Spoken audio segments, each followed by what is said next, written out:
सगळ्यांची भाषणं ऐकल्यानंतर मला असं वाटायला लागलंय की संजूचा वाढदिवस हा दर 3 महिन्यांनी यावा.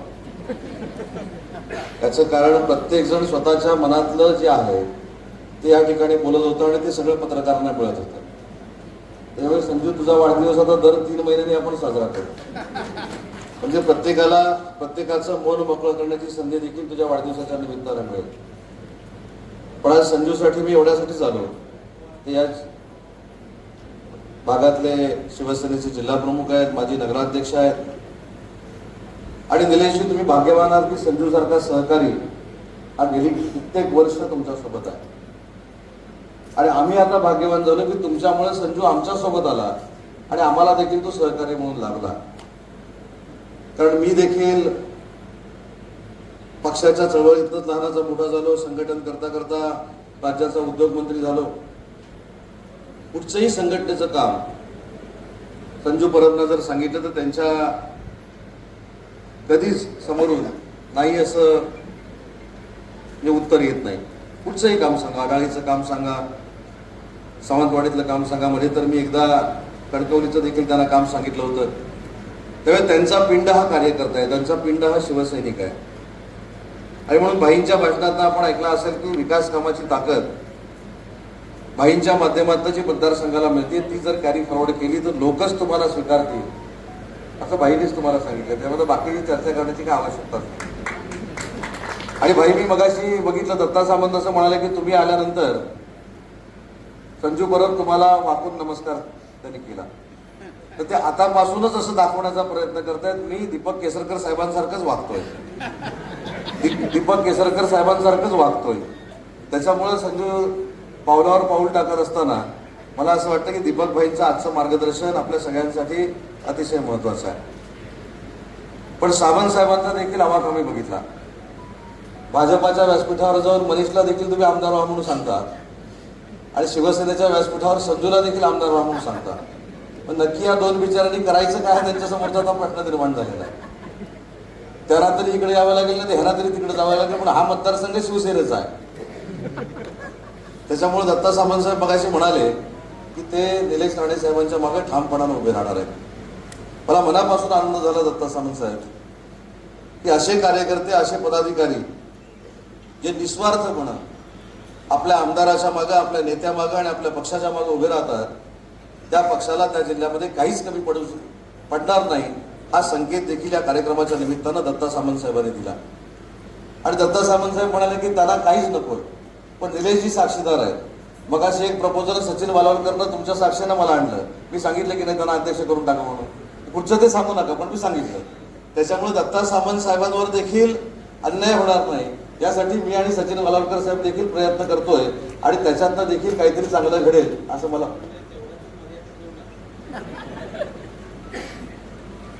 बरं, ते आता नंतर सांगतो दत्ता सामंत साहेबांना मी काय घेणार आहे, किंवा झाल्यावर आपल्यालाच सिंधुदुर्गवाल्यांना कळेल की दत्ता सामंत काय झाले. पण आजचं व्यासपीठ जे आहे हे मला असं वाटतं की सकारात्मक व्यासपीठ आहे. आपल्याला सिंधुदुर्ग जिल्ह्याला जर विकासात्मक पुढे न्यायचं असेल, आपण प्रत्येकानं राणेसाहेबांचं नाव घेतलं, राणेसाहेबांच्या आवाक्याप्रमाणे आपल्याला प्रत्येकाला जर काम करायचं असेल तर आपल्या सगळ्यांमधले मतभेद बाजूला ठेवून सिंधुदुर्ग जिल्ह्याचा विकास हाच माझा अजेंडा आहे आणि हाच माझा पक्ष आहे असं समजून आपण जर काम केलं तर सिंधुदुर्ग जिल्हा हा भारतातला 1 नंबरचा जिल्हा होईल. याच्यामध्ये तिळमात्रही शंका कुणाच्याच मनामध्ये असण्याचं कारण नाही.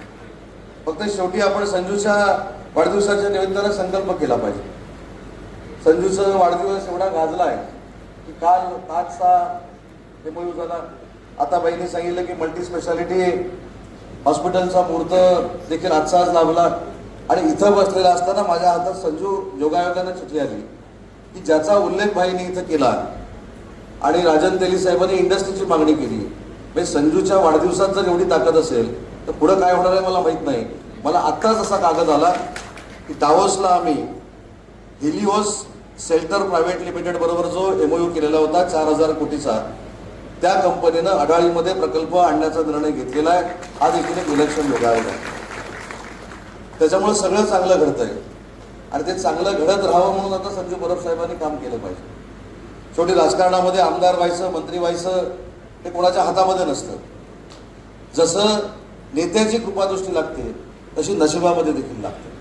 आज मी निलेशजींचा मोठेपणा समजतो की त्यांनी सांगितलं की मी आणि ते शिंदे साहेबांकडे गेलो होतो, पण निलेश राणे साहेब भाषणामध्ये एवढे तरबेज झाले, त्यांनी फक्त एवढंच सांगितलं की साहेबांनी जे काय मला सांगितलं ते मी ऐकलं आणि एबी फॉर्म घेतला. साहेबांनी सांगितलेलं ऐकलं म्हणून जबाबदारीनं सांगतो. आणि नितेश राणे साहेबांनी ज्या पद्धतीनं अभ्यासात्मक कामकाज विधानसभेमध्ये सुरू केलं, हा परिणाम जे साहेबांनी सांगितलं ते राणे साहेबांनी ऐकलं म्हणूनच झालेला आहे. याचं देखील मला मनापासूनचं कौतुक आहे. आज विधिमंडळामध्ये त्यांना जेव्हा आम्ही बघतो, संजू, आपण जेव्हा आमदारकीला इच्छुक राहतो किंवा आमदार व्हावं असं आपल्याला वाटत असतं, तेव्हा प्रत्येकानं अभ्यास केला पाहिजे की विधिमंडळामध्ये कोण प्रतिनिधी काय बोलतात, कशा पद्धतीनं बोलतात, कशा पद्धतीने त्यांचा अभ्यास आहे. खरं तर विधिमंडळामध्ये गेल्यानंतर आपण मतदारसंघाचे असतोच, पण ते विधिमंडळ ही प्रॉपर्टी पूर्ण महाराष्ट्राची असते. आपण महाराष्ट्राच्या प्रत्येक विधानसभा मतदारसंघासाठी आपण बोलू शकतो, पण या सगळ्या गोष्टीचा अभ्यास केला पाहिजे की दीपक भाई असतील, निलेशजी असतील, भले महाराष्ट्रावर बोलतात, पण स्वतःच्या भाषणाचा समारोप करत असताना माझ्या मतदारसंघाला काय मिळणार आहे हा प्रश्न विधिमंडळामध्ये विचारतात. हे खरं त्याच्यातलं गमक आहे. आणि म्हणून माझा जर अनुभव बघितला तर 2004ला मी देखील आमदारकीला इच्छुक होतो. निलेशजी माझा 14वा नंबर होता, 14वा. 1 नंबरला मोठे दिग्गज नेते, 2 नंबरला दीपक भाईंना माहिती आहे, दीपक भाई त्याचे साक्षीदार आहेत. 13 पर्यंत सगळे दिग्गज नेते आणि मी एवढा छोटासा कार्यकर्ता 14 नंबरला. दर 15 दिवसांना अटॅक यायची वेळ यायची. पेपरला ह्याचं फायनल झालं, त्याचं फायनल झालं, ह्याला साहेबांनी ग्रीन सिग्नल दिला, ही सूत्रांची माहिती. आणि ज्या दिवशी तिकीट फायनल झालं तरी तेली साहेब वरनं 1 नंबर साहेबांनी लावला नाही, खाल्लं 1 नंबर लावला. 1 नंबरला मी होतो, 14 नंबरच्या माणसाला तिकीट मिळालं. त्याच्यामुळं नक्की नेत्याचा आशीर्वाद लागतो, पण त्याचबरोबर आपलं नशीब देखील लागतं आणि मतदारांचा आशीर्वाद देखील लागतो. आणि तोच निलेशजींच्या मागे उभा राहिला, तोच दीपकजींच्या मागे उभा राहिला. आणि आज दोघेही सिंधुदुर्गाचं नेतृत्व म्हणून महाराष्ट्रभर अतिशय चांगल्या पद्धतीनं काम करत आहेत. तर आपण काम करत राहिलं पाहिजे. कोणाला तिकीट मिळेल, कोणाला नाही मिळेल हा शेवटी नेत्यांचा प्रश्न आहे. पण जर आपण चांगलं काम केलं आणि जर चांगलं काम करून आपण लोकांपर्यंत पोहोचलो, जसं दीपक भाईंनी सांगितलं, तर कुठचीही अडचण राहत नाही. आणि थोडं आपण सहनशील असलं पाहिजे. मी राष्ट्रवादी काँग्रेस पार्टीमधून शिवसेनेमध्ये गेलो. आता सगळ्यांनीच मनात बोललं तर मी पण बोललं पाहिजे. मला पक्षात घेताना मी राज्यमंत्री होतो. राज्यमंत्री म्हणून मला पक्षात घेताना मला एवढ्या शब्दा घेऊन सांगितलं होतं की 2 मंत्रिपदं मिळाली तरी तू मंत्री होणार, 4 मंत्रिपदं मिळाली तरी मंत्री होणार. आणि जशी यादी जाहीर झाली, भाई तुमचं नाव जाहीर झालं आणि मी परत रत्नागिरीला आलो. 5 वर्ष मी पण काढली. 5 वर्ष मी देखील असं म्हणत होतो, आता कोणतरी राजीनामा देईल, आता कोणतरी राजीनामा देईल. असं काही 5 वर्षात झालं नाही. परत निवडणूक लागली, परत मी निवडून आलो. साहेब शिक्षण मंत्री झाले आणि मी उच्च व तंत्र शिक्षण विभागाचा मंत्री झालो. त्याच्यामुळे नियतीनं ज्यावेळी लिहून ठेवलेला आहे त्यावेळी तुम्हाला कोणी रोखू शकत नाही. हा आजपर्यंत नियतीचा इतिहास आहे. त्याच्यामुळे प्रत्येकानं राजकारणामध्ये सोचलेला आहे, भोगलेला आहे. अनेक वेळी तर संघर्षाला देखील आपण सगळे मिळून सामोरं गेलो. मी मगाशीच कुणाला तरी सांगत होतो, निलेशजी तुम्ही सांगितलेली वस्तुस्थिती खरी आहे. ज्यावेळी तुमच्यावर टीका व्हायची, ज्यावेळी तुमच्या पक्षावर टीका व्हायची, ज्यावेळी राणे साहेबांवर टीका व्हायची, इव्हन नितेश राणेंवर देखील टीका व्हायची, त्यावेळी सर्वप्रथम तुमची ढाल म्हणून पत्रकार परिषद घेणारा जर सिंधुदुर्गातला पहिला कार्यकर्ता तुमचा कोण असेल तर तो संजू परब होता. त्याच्यात तर मी पण गेलोय, पण मला अजिबात त्याचं दुःख नाही. संजूनं ज्या ज्या ठिकाणी प्रामाणिकपणानं निलेशजींबरोबर राहिला तिथं त्यांनी निलेशजींची भूमिका मांडली, त्या पक्षाची भूमिका मांडली. आणि असा निष्ठावंत नेता, असा निष्ठावंत कार्यकर्ता या काळामध्ये मिळणं हे खरोखरच कमालीची बाब आहे. आणि याच भावनेतनं आज संजू परबांच्या वाढदिवसाच्या निमित्तानं मी उभा राहिलो. माझ्या येण्यानं अजून काय होणार आहे? मी या जिल्ह्याचा संपर्क मंत्री आहे, उद्योग मंत्री आहे. फक्त असं एक वाटेल की माझ्या एका कार्यकर्त्याच्या मित्राच्या जिल्हा प्रमुखाच्या वाढदिवसाला उद्योग मंत्री येऊन गेला, हे एक चांगलं वातावरण या संपूर्ण जिल्ह्यामध्ये निर्माण होईल. एवढ्याच भावनेतनं या कार्यक्रमाच्या निमित्तानं मी ठार होतो. शेवटी आपण सगळ्यांनी कुटुंब म्हणून काम केलं पाहिजे. पक्ष हा शेवटी शिंदेसाहेबांच्या प्रमुख नेतृत्वाखाली चालतो, पण शिंदेसाहेब देखील एक कुटुंब प्रमुख म्हणून काम करतात. कुटुंब प्रमुख म्हणून काम करत असताना समोरच्या अडीअडचणीमध्ये आपण धावून जाणं, आरोग्याच्या सुविधा उपलब्ध करून देणं, ज्या ज्या काही सामाजिक क्षेत्रामध्ये आपल्याला काम करता येतील ती कामं करणं, हाच खरा राजकारणाचा खरा पाया आहे. आणि म्हणून आपण अनेक वेळा भाषणात सांगतो की वंदनीय बाळासाहेबांनी सांगितले की 80% समाजकारण करा आणि 20% राजकारण करा. माझं तर संजू परबांना सांगणं आहे की 80% समाजकारण करण्यापेक्षा 100% समाजकारण करा, ही जनता तुमच्या सोबत राहील, भाईंचा देखील आशीर्वाद राहील, निलेशजींचा देखील आशीर्वाद राहील, अशा कामांना आपण पुढे गेलं पाहिजे. त्याच्यामुळे ह्या सगळ्या गोष्टी ज्या आहेत या शेवटी मतदारांच्या हातातल्या आहेत. मी ज्यावेळी पहिल्यांदा निवडणूक निलेशशी लढलो, माझ्यासमोर तर अनंत अडचणी होत्या. माझ्यासमोर 13 अपक्ष उभे होते. बरं, ते केले गेलेले होते, अपक्ष नव्हते, केले गेले होते की हा जर आता निवडून आला तर परत काही 25 वर्ष आवरणार नाही. पण 13च्या 13 लोकांचं डिपॉझिट रत्नागिरी मतदारसंघातल्या लोकांनी घालवलं आणि मला 6,000 मतांना पहिल्यांदा निवडून दिलं. आता माझा तो चढता आलेख जवळजवळ 1 लाखापर्यंत आम्ही घेऊन गेलेलो आहे. हे कशामुळे आम्ही केलं? त्यांची कार्यकर्त्यांची मोठ असते. ही कार्यकर्त्यांच्या मोठ ही आपल्यासोबत राहिली, आपला विश्वास जर त्यांना मिळाला तर हे सगळे कार्यकर्ते आपल्यासाठी जीव ओतून काम करत असतात. जसं निलेशजींसाठी संजू परब अहोरात्र काम करतात. त्याच्यामुळे कार्यकर्त्यांची देखील जबाबदारी आहे. मी परवा BLAचा ज्यावेळी आढावा घेतला, मला खरोखर मनापासून समाधान वाटलं सिंधुदुर्ग जिल्ह्यातल्या सगळ्या पदाधिकाऱ्यांचं की प्रत्येक तालुक्यामध्ये, प्रत्येक विधानसभा मतदारसंघामध्ये आपण शिवसेनेच्या BLAचं काम देखील माननीय एकनाथ शिंदे साहेबांना अभिप्रेत असं काम केलं. त्याच्यामुळे तुम्ही संघटनेचं काम करताय, संघटना पुढे न्यायचं काम करताय. आज आपण जिल्हा परिषदेमध्ये सत्तेमध्ये आहोत, आज आपण अनेक नगरपालिकांमध्ये सत्तेमध्ये आहोत. या सगळ्या गोष्टीचा उपयोग लोकांना आपण विकास कामं कसं करून देणार आहोत यासाठी झाला पाहिजे, अशी सगळ्यांचीच मनापासूनची इच्छा आहे. आज मला जिल्हा प्रमुखांना महिला विनंती करायची आहे. आज महायुतीमध्ये आपण सगळे काम करत असताना मुख्यमंत्री देवेंद्रजी असतील, आदरणीय एकनाथ शिंदे साहेब असतील, सुनेत्रावानी असतील, राणे साहेब असतील, पालकमंत्री नितेशजी असतील, या सगळ्यांना सोबत घेऊन जाण्याचा आपण ज्यावेळी प्रयत्न करतो तेव्हा महिला भगिनींची देखील जबाबदारी आहे की महायुतीच्या सरकारमध्ये महिलांसाठी जे आपण निर्णय घेतलेले आहेत हे आपण महिला भगिनींपर्यंत पोहोचवले पाहिजे. हा खरं तर संजू तुमच्या वाढदिवसाच्या निमित्ताने एक संकल्प करा. महायुतीच्या मार्फत जेवढे महिलांसाठीचे उपक्रम झालेले आहेत ते तुम्ही घरापर्यंत पोहोचवले पाहिजे. किती महिलांसाठीचे उपक्रम झाले? एक तर तुम्हाला माहिती आहे, देशात जो सगळ्यात उपक्रम गाजला आणि ज्याच्यामुळे सत्ता आली ती माझी लाडकी बहीण योजना. आणि तुम्हाला अजून एक सांगतो, साहेब देखील अनेक वेळा सांगतात, आज परवांच्या वाढदिवसाच्या निमित्तानं सांगतो, कोणी किती प्रयत्न केला तरी मुख्यमंत्री माझी लाडकी बहीण योजना ही कधी बंद होणार नाही. जी महिलांसाठी चालू आहे ती कायमस्वरूपी चालू आहे. या सगळ्या योजना आहेत.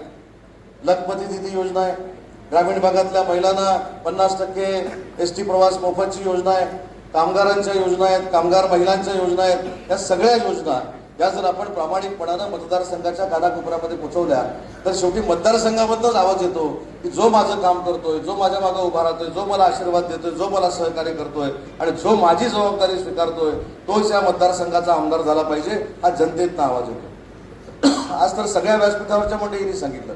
मला तर भाईंना मनापासून धन्यवाद दिले पाहिजेत की मल्टी स्पेशालिटी हॉस्पिटलचा गाजावाजा बरेच वर्ष चालू होता. मी जिल्ह्याचा पालकमंत्री असताना देखील ते करण्याचा प्रयत्न केला. पण आज काही कालावधीनं का असू दे, परंतु भाईंचं स्वप्न राज्यमंत्री असतानाचं, अर्थ राज्यमंत्री असतानाचं आज पूर्णत्वाला जात आहे. हे आपल्या सगळ्यांच्या दृष्टीनं अतिशय महत्त्वाचं आहे. कारण जेवढ्या आपण आरोग्याच्या सुविधा लोकांना प्राप्त करून देऊ तेवढं लोकांचं आयुष्य सुधारत असतं आणि तेवढं पुण्य हे आपल्या पदरी जमा होत असतं. त्यामुळे आरोग्याच्या सुविधा असतील, शैक्षणिक सुविधा असतील, या देखील आपण सगळ्यांनी मिळून अतिशय चांगल्या पद्धतीने केल्या पाहिजे. मला जिल्हा परिषदेच्या उपाध्यक्षांना अजून एक विनंती करायची आहे. जिल्हा परिषदेचे उपाध्यक्ष आहेत म्हणून काल मी एक व्हिडिओ बघितला.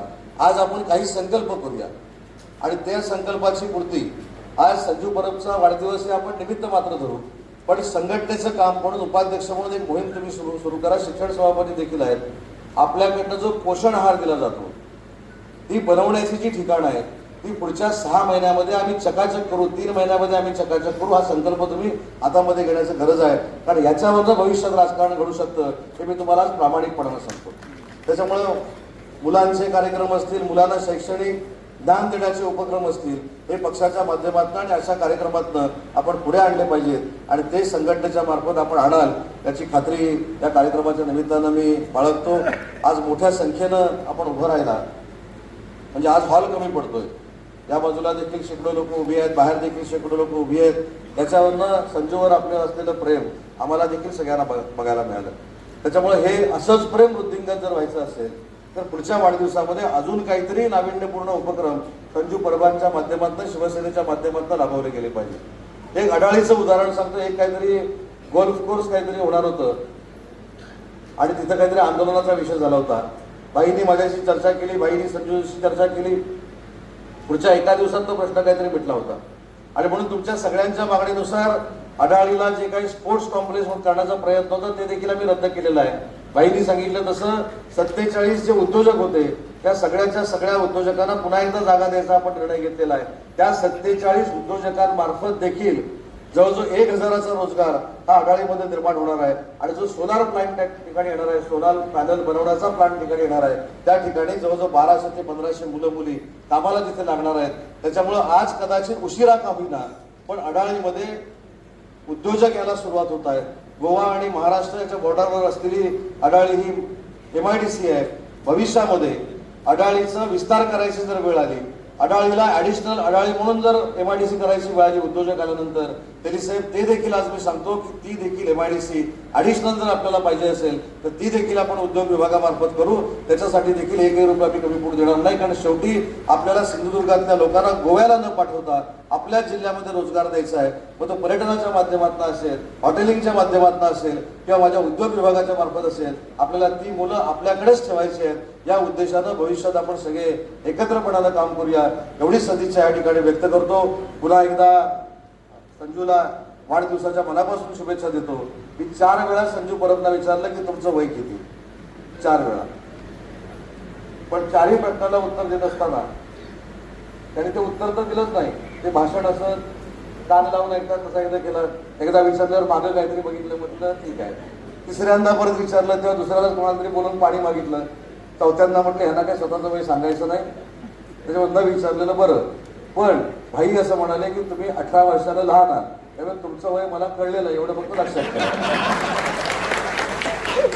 तर मी देखील अंकगणितामध्ये फेमस आहे. 4 वेळा तरी मला सांगितलं ना, हे पत्रकारांनी पण लक्षात ठेवा, तुम्ही पण छापू नका ही माझी विनंती आहे. जर वय छापण्यामुळं राजकीय संजू परब मागे येणार असतील तर त्यांचं वय छापू नये अशी माझी आपल्याला विनंती आहे. पण ईश्वर चरणी एवढीच प्रार्थना करतो, पाटेश्वराच्या चरणी एवढीच प्रार्थना करतो की त्याच्या मनातल्या सगळ्या काय मनोकामना ज्या आहेत त्या पूर्ण व्हाव्यात. जो कायम हसत असतो तो त्यानं कायम हसतच राहावं आणि कायम तुझ्या पदरी हसूच यावं ही सदिच्छा देतो आणि माझं मनोगत संपवतो. जय हिंद, जय महाराष्ट्र.